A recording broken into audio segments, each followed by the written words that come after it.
Dismayado ang ilang commuter sa ipatutupad na dagdag pasahe sa mga jeepney sa susunod na linggo. Si Joshua Garcia sa detalye live. Joshua.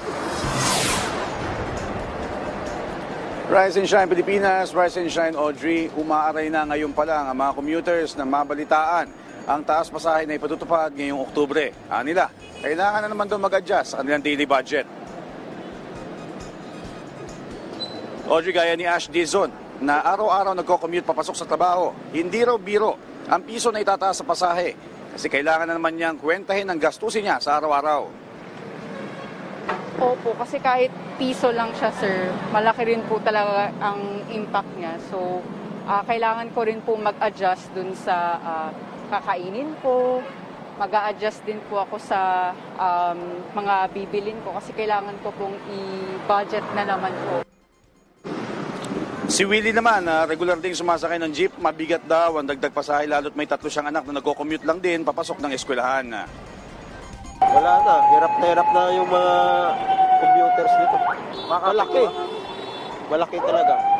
Kasi estudyante ko 3, hirap talaga po. Audrey, mula 12 pesos na minimum fare, tataas sa 13 pesos ang pamasahe sa jeep, habang 15 naman sa modern jeepney. Pero katulad nga ng panawagan ng mga transport groups sa mga mananakay ay konting pangunawa lang daw. Dahil provisional increase lamang ito kasabay ng pangako nila na ibabalik nila ito sa 12 pesos oras na bumalik o bumaba ang presyo ng kada litro sa diesel. Audrey? Okay, so 13 pesos na, Joshua, yung minimum fare, no? Meron bang mga nabanggit dyan, yung mga pasahero, na ibang diskarte maliban sa pagtitipid sa kanilang daily budget kapag pinatupad na itong taas pasahe na 13 pesos?